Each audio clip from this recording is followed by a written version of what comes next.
পেঁয়াজ আর এই খানিকটা রসুন, দুটো রসুন, এই রসুন দুটো আমি চপ করে নেব।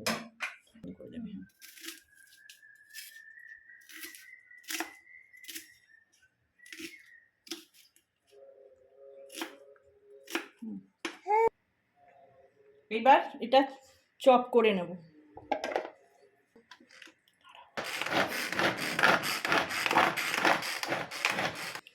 এই যে দেখুন, এবার ওই 5টা পেঁয়াজ, দুটো রসুন, দেখুন কি সুন্দর চপ হয়ে গেছে, চপিং করা কি সুন্দর দেখুন। আর খুব তাড়াতাড়ি হয়, আপনারাও এরম করতে পারেন। চিকেন, এই দেশি চিকেন, এটা 700 গ্রাম আছে। আদা দেব টেবিল চামচ, 2 টেবিল চামচ আদা।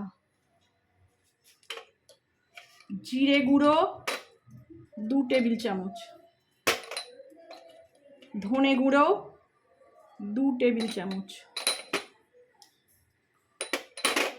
হলুদটা এটাই খুব অল্প দেবো, কেন এর রঙটা হবে লালচে কালচে এইরকম, যার জন্যে হলুদটা খুব অল্প। আর কাশ্মীরি লাল লঙ্কার গুঁড়ো 1.5 চামচ। একটু তেল দিয়ে মশলাটা ম্যারিনেট করে, আর এটায় টমেটো দেব না, এটা আমার ঘরে পাতার টক দই দেব 2 চামচ, 3 চামচ, 4, 5 চামচ টক দই দিলাম। দিয়ে এটা ভালো করে ম্যারিনেট করে আধ ঘন্টা রেখে দেব।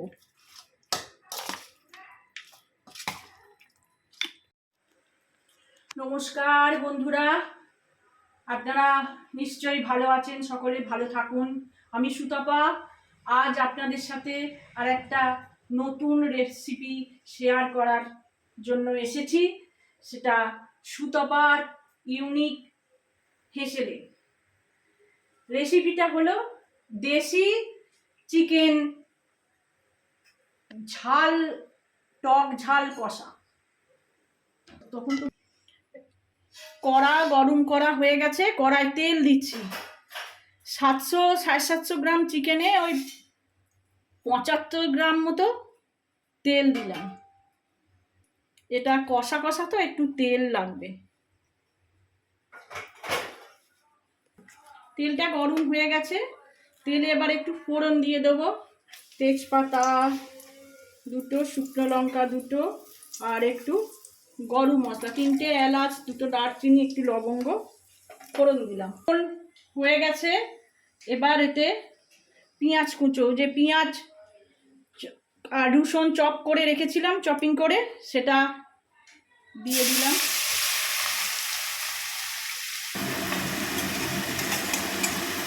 পেঁয়াজটা একটু লালচে হয়ে এলে মাংসটা দিয়ে দেব। লালচে হয়ে এসেছে, এবার এই অবস্থায় পেঁয়াজ রসুন, এবার এই অবস্থায় আমি ম্যারিনেট করা চিকেনটা দিয়ে দেব।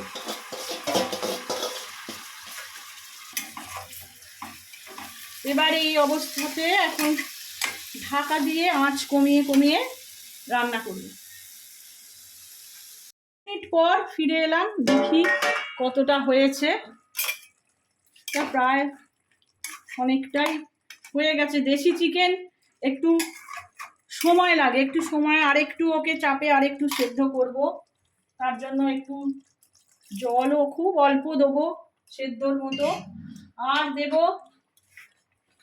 আন্দাজ মতো নুন। আপনারা যে যেরকম খাবেন সেটা আন্দাজ মতো নুনটা দিতে হবে, যার যেমন স্বাদ অনুযায়ী যেরকম যতটা নুন খান। আর দেব একটু, যেহেতু টক দই দেওয়া আছে, তা একটু মিষ্টি দিতে হয়। মিষ্টির জায়গায় তো আমি গুড় ব্যবহার করি বলেছি আপনাদের, আমি একটু আন্দাজ মতো গুড় দিলাম, যেরকম যে যতটা মিষ্টি যেরকম খাবেন সেই আন্দাজ মতো। এটাকে আমি ঢাকা দিয়ে আরও 15 মিনিট আমি রেখে দেবো, তারপর এটা নামাবার অবস্থায় হয়ে যাবে, আমি আপনাদের দেখিয়ে দেব। আমি আবার 15 মিনিট পর ফিরে এলাম। 30 মিনিট হলো। 30 মিনিট পর ফিরে এসেছি। দেখুন এটা প্রায় একদম হয়েই গেছে।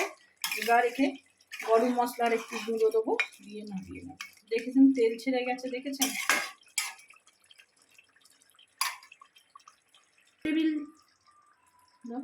হাফ টেবিল চামচ গরম মশলার গুঁড়ো দিয়ে নামিয়ে নিলাম, হয়ে যাবে। গেছে একদম দেশি চিকেন, ঝাল ঝাল টক টক দেশি চিকেন। এটা ভাত, রুটি, পরোটা, লাচ্ছা পরোটা সবার সাথে ভীষণ ভালো যাবে। বিশেষ করে রুটি, ভাত, লাচ্ছা পরোটাতে তো ভীষণ ভালো যাবে। আপনারা করবেন যেভাবে আমি করলাম, যে উপকরণ দিয়ে আপনারা করবেন, খেয়ে আপনাকে কমেন্ট করে জানাবেন কেমন হলো। পরের ব্লকে আবার আসবো অন্য রেসিপি নিয়ে।